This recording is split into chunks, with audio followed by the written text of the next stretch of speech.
नमस्कार, मैं वर्षना, आप देख रहे हैं प्राइम टीवी। वक्त हो गया है प्राइम उत्तर प्रदेश का। देश भर में विजयदशमी की धूम है। बुराई पर अच्छाई की जीत का त्योहार देश भर में मनाया जा रहा है। इस मौके पर देश के अलग अलग इलाकों में रावण दहन किया जा रहा है। दशहरे के अवसर पर राष्ट्रपति द्रौपदी मुर्मू और प्रधानमंत्री नरेंद्र मोदी लाल किले के परेड ग्राउंड पर आयोजित रामलीला में पहुंचे। श्री धार्मिक लीला समिति के रावण दहन का आयोजन किया गया, तो वहीं पूरे देश में दशहरे की धूम देखने को मिली। अलग अलग तस्वीरें आप देख सकते हैं अपनी टीवी स्क्रीन पर। आप देख रहे हैं कि कुशीनगर, जौनपुर, गोंडा, गाजियाबाद और दिल्ली से रावण दहन की ये तस्वीरें हम अपने दर्शकों के लिए लेके आए हैं। बता दें कि दिल्ली में रामलीला का मंचन किया गया। पहले प्रधानमंत्री और राष्ट्रपति पहुंचे, उन्होंने राम और लक्ष्मण का अभिषेक किया, उन्हें तिलक लगाया। इसके बाद उनके पहुंचने के बाद राम और रावण के युद्ध का मंचन हुआ, जिसके बाद राष्ट्रपति द्रौपदी मुर्मू और प्रधानमंत्री नरेंद्र मोदी ने तीर चलाया और रावण दहन किया गया। इसके बाद आप कुशीनगर की तस्वीर, जहां सैकड़ों की संख्या में लोग आज रावण दहन देखने के लिए पहुंचे। ये तस्वीरें आप देख सकते हैं, जहां गोंडा में रावण दहन के लिए रावण की एक विशाल प्रतिमा बनाई गई थी।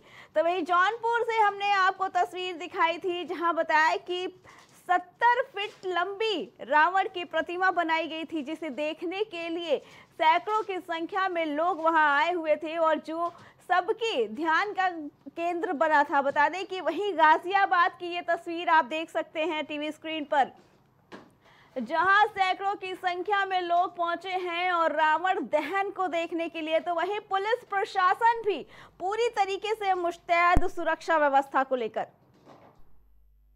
और मेला भारी लगता है। शाम को 5-6 बजे रावण जला दिया जाता है।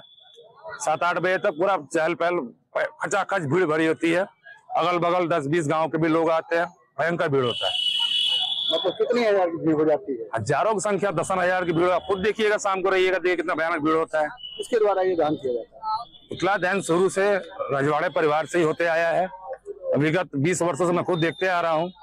और ये मुझे लगता है 200 साल से ऊपर ये कार्यक्रम चल रहा है। पर बहुत विशाल रूप पहले होता था, परंतु अब आबादी बढ़ जाने के बाद और बिल्डिंग अगल बगल बन जाने के वजह उस तरह की जगह नहीं रह गई है।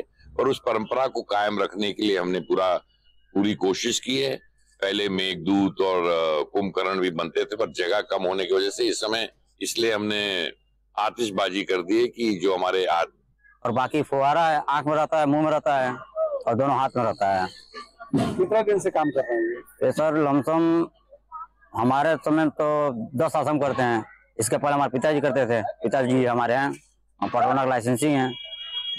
ये जो मूर्ति बनी है, पुतला बना है, इसमें कितना पड़ाका लग गया? इसमें 2-5 हजार चटाई लगा हुआ है। रावण का पुतला बना रहे हैं और कितने दिन से ये बन रहा है?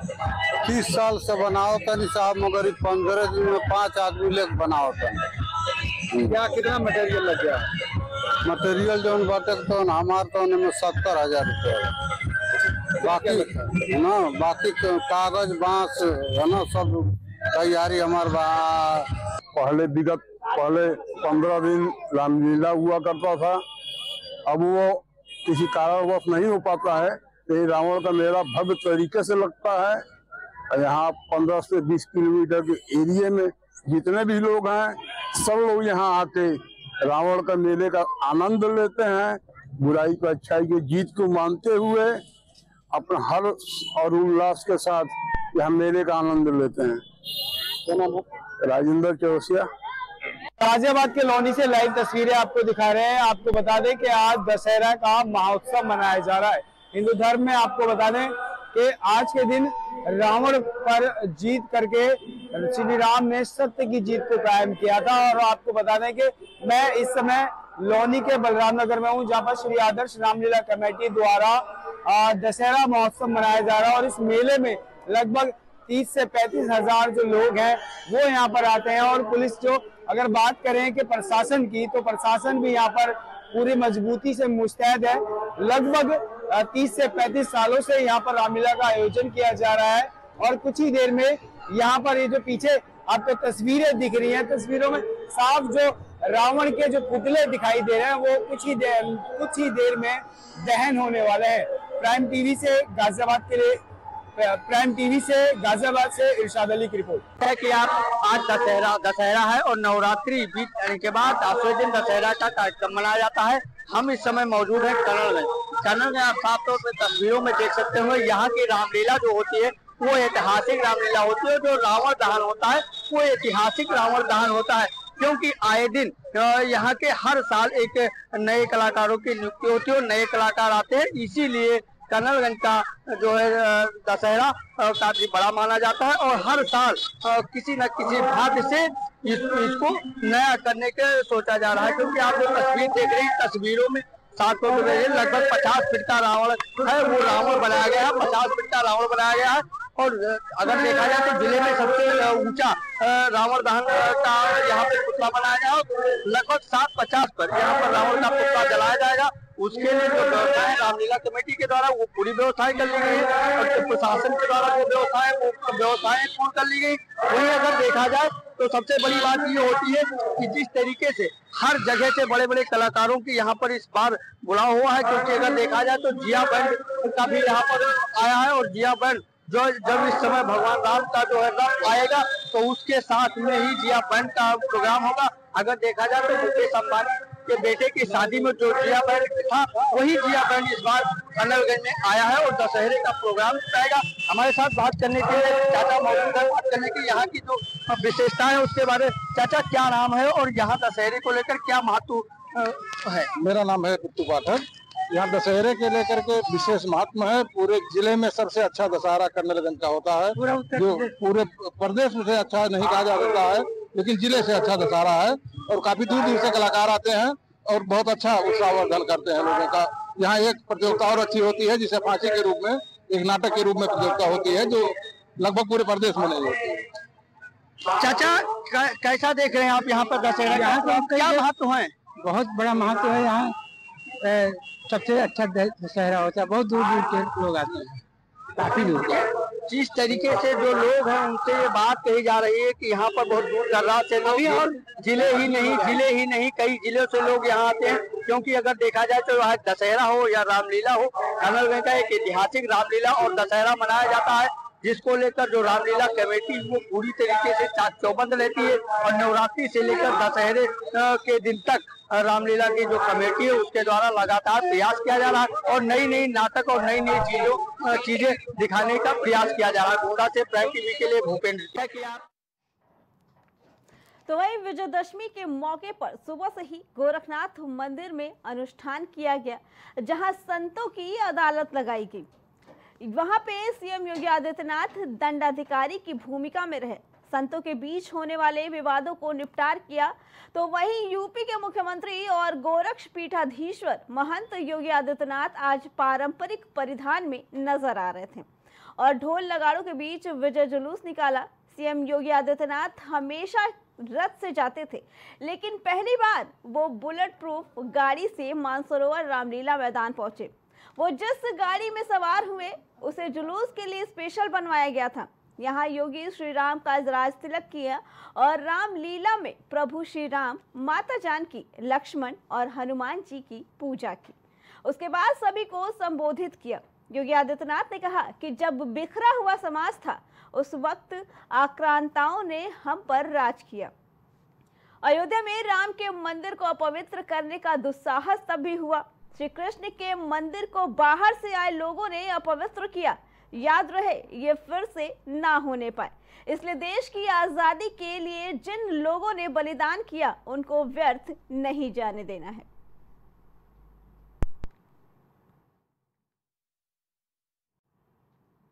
तो वहीं राजधानी लखनऊ के विकास नगर में युवक की मौत के मामले में शनिवार को पुलिस और परिजन कई लाखों लोगों का गुस्सा फूट पड़ा। पुलिस की पिटाई से युवक की मौत होने का आरोप लगा तो तमाम लोग और परिजन खुर्रम नगर चौराहे के पास पहुंचे और जाम लगाकर प्रदर्शन करने लगे। वहीं सूचना पर कई थानों का फोर्स, एडीसीपी और एसपी मौके पर पहुंचे, परिजनों को समझाकर शांत कराने का प्रयास किया। आपको बता दें कि बीते शुक्रवार विकासनगर पुलिस ने जुआ खेलने के आरोप में अमन गौतम और उसके दोस्त सोनू को उठाकर ले गई थी, लेकिन कुछ देर बाद ही पुलिस कस्टडी में अमन की मौत हो गई। वहीं इस खबर के बाद बसपा सुप्रीमो मायावती ने पोस्ट करते हुए कहा कि योगी सरकार से आरोपी पुलिस कर्मियों पर कार्रवाई की जाए और ऐसी मांग होनी चाहिए। वहाँ से बैठे हैं अब शाम को जाके हुआ है, अब शाम को यहाँ लाके हम लोग क्या करेंगे? हम लोग शाम को यही गिराई जाती है ना मिट्टी, तुम लोग कैसे जला देंगे यहाँ पे लाके? क्या मांगे हैं आप? मांगे हमारी क्या, मुझे पहली चीज तो जो कंप्लेन करनी उन लोगों पे जिन्होंने मारा है उनके पास सख्त कार्रवाई चाहिए और मुझे नौकरी चाहिए, क्योंकि हमारे पास कोई ऑप्शन नहीं है कि हम और कुछ कर सके। मुझे नौकरी चाहिए। हमारे भाई को इंसाफ नहीं मिला, 24 घंटे हो गए अभी तक पक्की FIR नहीं लिखी है हमारे भाई के खिलाफ। जो मुलजिम है उनको फरार कर रखा, उनको यहाँ पे मौजूद नहीं किया गया। और रही पोस्टमार्टम की रिपोर्ट, पोस्टमार्टम वहाँ पे हम लोग सुबह 10:30-11 बजे पहुँच गए थे, उसके बाद सुबह से हम लोग बैठे थे। अब उन्होंने शाम के टाइम पोस्टमार्टम करवाया। किस हिंदू धर्म में लिखा हुआ है कि शाम को दाह संस्कार होता है? पुलिस कस्टडी में हुई अमन नामक युवक की मौत के बाद से लगातार जो इलाकाई लोग हैं या फिर मृतक के जो परिजन हैं वो पुलिस के विरोध में सड़कों पर उतरे हुए हैं। हम आपको तस्वीर दिखाना चाहेंगे तो तस्वीर में हाईवे की तस्वीर आप देखेंगे।